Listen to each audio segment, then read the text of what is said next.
watching 17 First Coast News at 11. Now, all the news in 30 minutes. The Duval County School Board tries to drum up support for a new performing arts middle school. An abortion clinic is under investigation for illegal dumping, but police say the clinic may have been framed. Television's wise guy Hunk spent some time in jail after another brush with the law. And in first weather, fog is rolling in again. Good evening. Our top story: a shooting at a West Side convenience store sends one man to the hospital. It happened at the Little Champ in the 1000 block of Lane Avenue. Witnesses say Jason Dugan was approached by two men while sitting in his car in the parking lot. The three began to argue, and then shots were fired. He pulled in, they pulled in behind him. He got out of the car, was talking to him, and the guy pulled the gun, and he said, "Oh, you gonna shoot me now?" And he shot him and took off. Jason Dugan was transported to University Medical Center, where he is in critical but stable condition at this hour. In other news, the Jacksonville Jaguars have center stage right now, coming off their first ever playoff win. But some visitors from North Carolina and West Virginia have another game on their minds. Our Nancy Wright caught up with players and fans ready for the 51st annual Gator Bowl game. 3 days before the Gator Bowl game, Tar Heel players tackled the food court at the Avenues Mall, and fans were right there cheering their boys on. Rhoda Osterneck has a Tar Heel-shaped swimming pool. I wanted to go out there and beat the daylights out of West Virginia. You hear me, boys? Fast food was a high priority on Robert Nixon's list. Are you ashamed? No spinach? Come on, don't hide. Some Tar Heels didn't eat. Their minds are on a victory. Probably the best thing would probably just to go out there and just probably win. Winning's the biggest thing. I'm just a freshman, so this is my first bowl game, and I really had a good time. You know, everybody, like he said, the fans have been real supportive, and people have been coming by the practice field honking. If you plan on going to the game, kickoff is 12:30 p.m. Wednesday. Parking costs $10, and shuttle service is available too. Downtown, town and country, and suburban shuttles range from $4 to $7. Here at the Omni Hotel, the second floor is decorated in old gold and blue. You won't find any North Carolina fans here at the Omni. West Virginians have set up their own fan center with the school's history and lots of merchandise. The Milhone family live in Jacksonville but are loyal Mountaineers. I think it's going to be a tough defensive battle. The team that probably makes the fewest mistakes and the fewest turnovers will probably win the game. Down the hall, the Bartletts paid $5 to take a picture with Coach Nealon. What do you want to say to these players on Wednesday? We've got to say, go Mountaineers. Yes, got to go Mountaineers. We do have to win this one.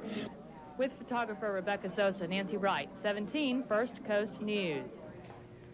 You can still get tickets for Wednesday's game. Gator Bowl officials ask that you call Ticketmaster at the number there on your screen, 353-3309. Meanwhile, Jaguar fans are still basking in the glow of yesterday's victory over the Buffalo Bills. Several thousand fans turned out at the airport last night to greet the players. But as our Marissa Carbone explains, the cheering fans overwhelmed airport security police. Jaguar fans who crowded into the airport last night never stopped cheering. I love them, I love them, I love them. We're on the way to the Super Bowl. But the spontaneous pep rally got a bit out of hand. Airport passengers had a tough time getting through the crowd to their flights. Airport officials will meet tomorrow to decide how to handle future impromptu welcome homes. This took us completely by surprise. We had no idea that we're going to get, 5,000 to 7,000 people out here after this thing, but we'll be ready for them next week, and it'll go off better. Airport officials say one of their biggest problems last night was traffic control. They plan to talk to the JSO early tomorrow to ask them for extra help controlling traffic. The players who signed autographs and greeted fans called the airport welcome unbelievable. They also had some first-hand advice for airport officials. It was maybe they could maybe rope it off a little so the players can walk through instead of walking, having to squeeze through people. But, other than that, most of the guys thought it was great. I'd like to see maybe a little walkway set up for us so we can go through and really acknowledge everybody, maybe high-five a few people, sign some autographs. But as it was just sort of a battle to get through the crowd without, getting pen marks all over your suit or whatever. JIA officials will also meet with the Jaguars this week to try and coordinate a better welcome, one that may not even be at the airport at all, but at the stadium. With photographer Tom Hollis, Marissa Carbone, 17 First Coast News. Some fans were disappointed more players didn't walk through the airport. The players say they didn't because their cars were parked at the stadium and they immediately boarded buses to take them there. The Duval County School Board meets this week to discuss who will become interim superintendent now that Dr. Larry Zenke's contract will be bought out. That will be just one of the topics board members will discuss at a workshop on Thursday. The administration will also report on the feasibility of a plan to build a high school for the performing arts in La Villa and turn Douglas Anderson into the performing arts middle school. Parents say a new performing arts middle school is badly needed. We can't have a lot of scenery or backstage things going on along with the drama program because there's just not enough room. There's not enough room for the orchestra on stage. We have art classes being held in very small classrooms that do not have everything they need. It's like being told, go build a house, but we're not going to give you all the tools. At the workshop, the administration is expected to tell board members how much it would cost to build a performing arts high school downtown and whether the Downtown Development Authority would donate the land to build it on. Some 400 gallons of oil spilled from the USS JFK this morning at Mayport Naval Station. Cleanup efforts took about 4 hours. Officials are still trying to find what caused the spill. 6 people are still in the hospital tonight after a series of 9 crashes on the Skyway Bridge. A bridge operator claims he asked the Florida Highway Patrol to test the bridge for safe conditions during a period of dense fog on Friday. 54 vehicles and 69 people were involved. 1 woman was killed. The FHP says a trooper did not check conditions on the bridge because no one was available. Looking at some news from around the nation, new state laws on the books in California and Arizona allow the use of marijuana for certain medicinal purposes. But President Clinton's drug control policy director says federal law still applies in those states. That means doctors who prescribe marijuana and patients who use it could still face prosecution. It seems to me highly unlikely that we're going to police medicine on a doctor-by-doctor basis. But on the other hand, I'd hate to talk for some U.S. attorney in the future. The federal law is unaffected. The White House will unveil a wide-ranging response to the state propositions tomorrow. An abortion clinic is under investigation in Queens, New York. Police raided the clinic and found 240 vials of fetal material illegally disposed of. But authorities now say the blame may not lie with the clinic. They are checking the possibility that anti-abortionists may have planted the fetal remains. After spending last night in jail, actor Ken Wall is a free man tonight. The star of the former television series Wise Guy was arrested last night at the Beverly Hills Plaza Hotel for allegedly pulling a knife on a bartender. Wall was released after posting $150,000 bail. Police last night also found an outstanding warrant for Wall on a drunken driving charge. Still to come, the Pacific Northwest is getting still another blast of icy winter weather. But warming temperatures in other parts of the region could bring a new round of problems. And here on the First Coast, residents wake up and go to bed in a foggy wonderland. The NFL playoffs are crystal clear as the Jaguars turn their attention to Denver. And later, why this newscast is making WJKS-TV history. Merv Griffin's brave battle with cancer, plus Halle Berry in Bosnia. She's cheering up troops in her own Courage Under Fire on Entertainment Tonight. 7 p.m. on 17 JKS. This mother felt she had no choice but to send her child away. Somewhere secure, somewhere secret, somewhere far from the little girl's father. She will go to a place that is safe. Hard Copy brings you the heartbreaking story of a child in hiding. Plus, everything old is new again when junkyard trash becomes a great fashion find. License plates, recycled hubcaps. They're recycled rags on Hard Copy. Monday night at 11:35 on 17 JKS. Real action, real danger, real life. Beach Patrol, the new reality action series where anything can happen and everything does. He's going to jail. He was going to die. Catch the new wave of excitement with host Ian Ziering. You won't believe the risks these heroes take. On Beach Patrol. Sunday night at 11:30 on 17 JKS.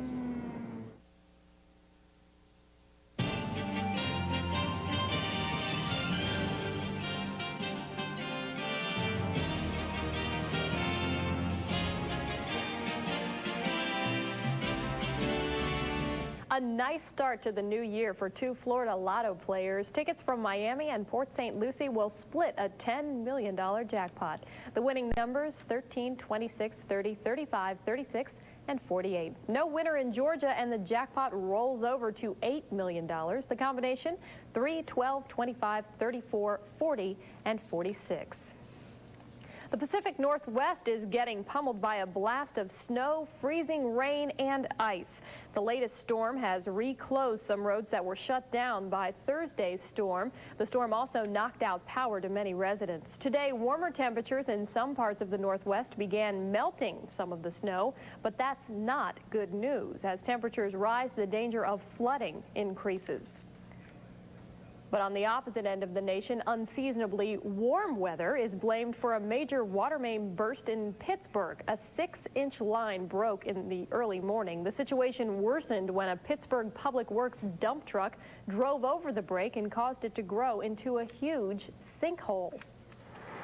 Travel on the ground and in the air is being slowed by thick fog that's only now beginning to lift. The fog covered roads and blanketed buildings. Drivers had to be extra careful. Some flights out of O'Hare International Airport were delayed. And here on the First Coast, the day began and ended with thick fog. Driving was an iffy proposition this morning as visibility was sharply reduced in most parts of the city.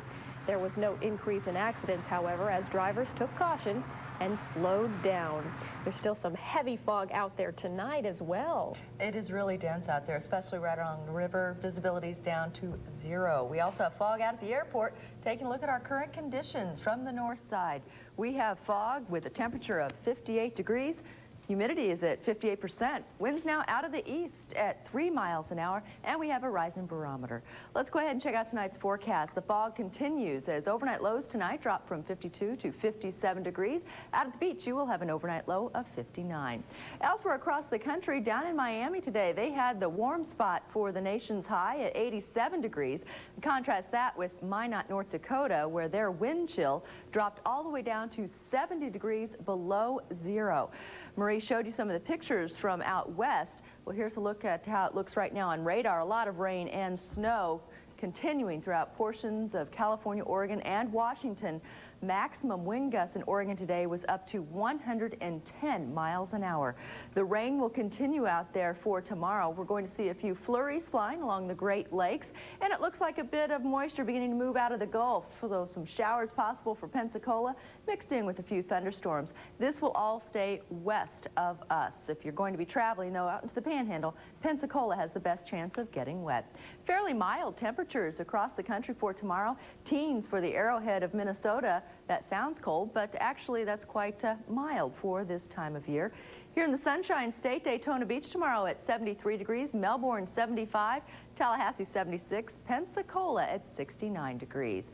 Taking a look at our forecast, partly sunny skies and warm. Temperatures running about 10 degrees above normal, 74 to 79 for the high, 72 out at the beach.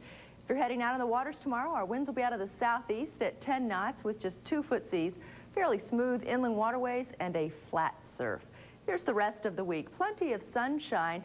Just a few catches or a few fly in the ointments here for Tuesday. 30% chance of getting wet there. But you can see fairly warm temperatures all the way through Friday with temperatures running in the mid to upper 70s. As you head out for tomorrow, we're going to see fog.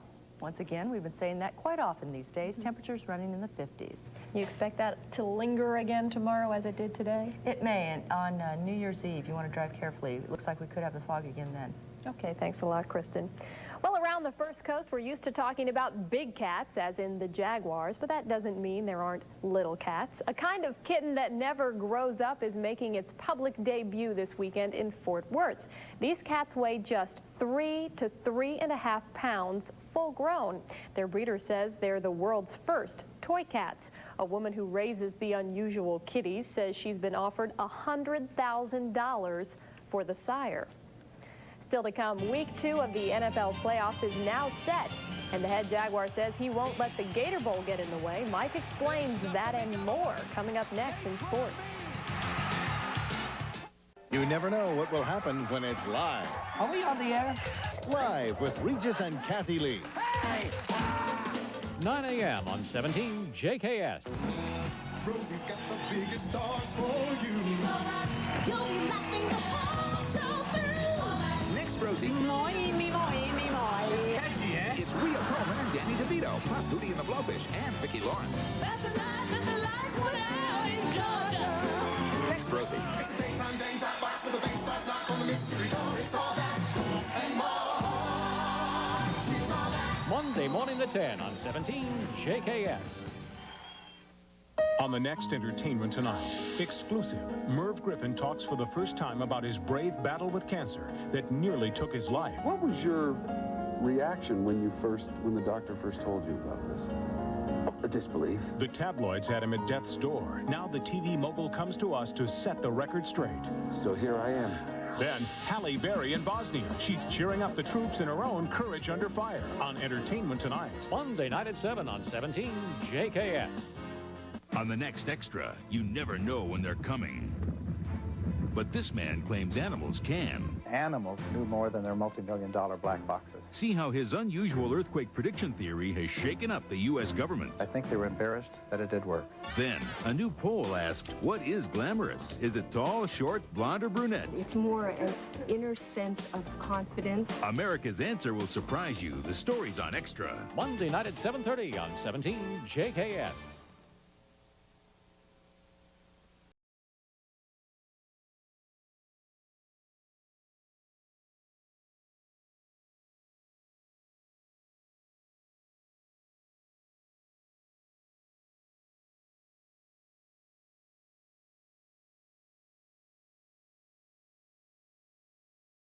Well, it's hard to believe that the Jaguars are moving on to Game 2 of the playoffs. Right there, 10-7. Never thought that would happen. Playing a 13-3 Denver team, they're real tough. But hey, the world knows who the Jaguars are now. I spent some time tonight on the radio talking to Toronto, Canada, about the Jaguars. The Jaguars took on Denver earlier this year in the final preseason game and won 31-24. Coach Tom Coughlin says the preparation for that game won't help a bit for Saturday's game. That preparation will have to go on alongside New Year's Day Bowl hoopla. In the middle of it all will be the Gator Bowl game between North Carolina and West Virginia in the stadium on Wednesday afternoon. The Jaguars in the last 4 games. Kelly with time. Thomas wide open. Touchdown. Well, let's move on. Meanwhile, the Jaguars are feeling just great about the way things are going for this team. Though they'll be huge underdogs in this game, they say they'll continue to believe they can get the job done. If I was to look back, I'd have said this team was going to win 7-8 games at the first of the year. But, you know, like I said, this team's coming on with a lot of confidence, and I think we can beat anybody right now. So we just got to keep on doing what we're doing. You know, we're obviously doing something right in the last, 5 or 6 weeks. So, but we know that we've got to take it up to another level. We just have to go out and play. I mean, it's a one-game season because, if you win, you keep going. If you lose, you're out. So, we know what's on the line. We know what's at stake. So we're just going to go out and keep playing hard. And getting some breaks won't hurt either, like yesterday's game, winning field goal by Mike Hollis that hit the top of the crossbar and bounced in. It's part of luck. I mean, earlier I've told a lot of people that, and if I do hit it upright, it does bounce out, and for 2 weeks in a row to have it bounce in is a little luck. But like I said again, there's nothing better I could have done on that kick. I hit a solid kick, and then the wind was just very unpredictable during that game, and it decided to push the ball a little bit to the right and hit the upright. As we said earlier, Coach Coughlin talking about practicing this week for Denver with all the Gator Bowl stuff going on. We're going to try to conduct, we may move up a little bit in our day, but we've got to have a normal practice. That for us will be a Thursday practice, and I don't want to, to disrupt our preparation in any means. It'll be a difficult day in terms of making sure that we can focus without distractions on our job, because there will be excitement in the air and the stadium will be full and so on and so forth. But we've got to go about our business and have a real solid work day of preparation, and I really don't intend to take our business elsewhere. This is our home, and this is where we work out of. Most of the Jaguars rooting for the Indianapolis Colts today, and they led 14-13 at halftime after this Jim Harbaugh TD pass. But the Steelers, they win the second half 29-zip. Jerome Bettis had a pair of touchdowns in the second half. He ran for 102 yards. The Steelers had a 2-point conversion in the ball game right here. They also got some big turnovers. Marshall Falk dropping the pitch out here. 42-14 the final score. The Steelers headed to New England on Sunday. Coach Lindy and Fonnie's Colts are out of it.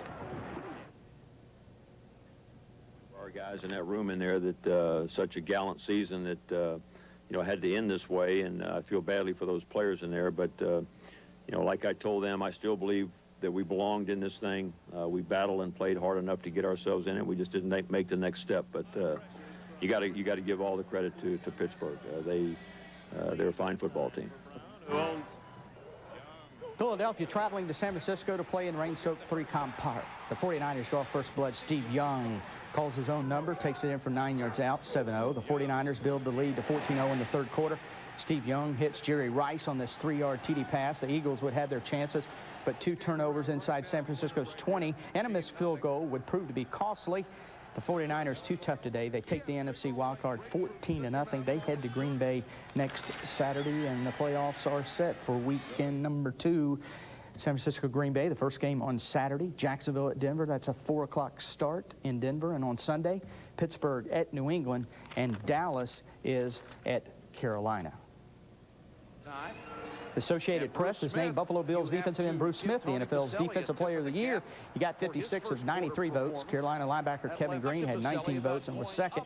Smith with 13.5 sacks this season, and he may be a little glad they voted before he hooked up with Tony Baselli this weekend.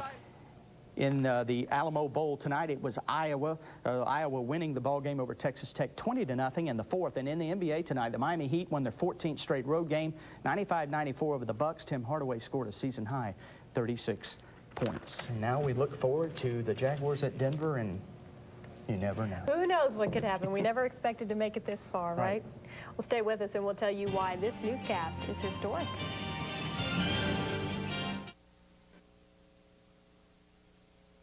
Well, this is our final newscast on First Coast News. As we've previously reported, WJKS is losing its ABC affiliation this coming April 1st when it will become a Warner Brothers affiliate.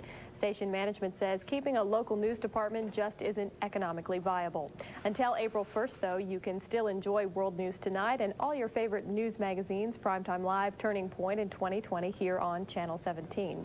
And we've sure enjoyed bringing you the news over those years, and thank you for allowing us into your home night after night. It has been an honor. I'm Marie Foley. From all of us here at First Coast News, good night and Happy New Year.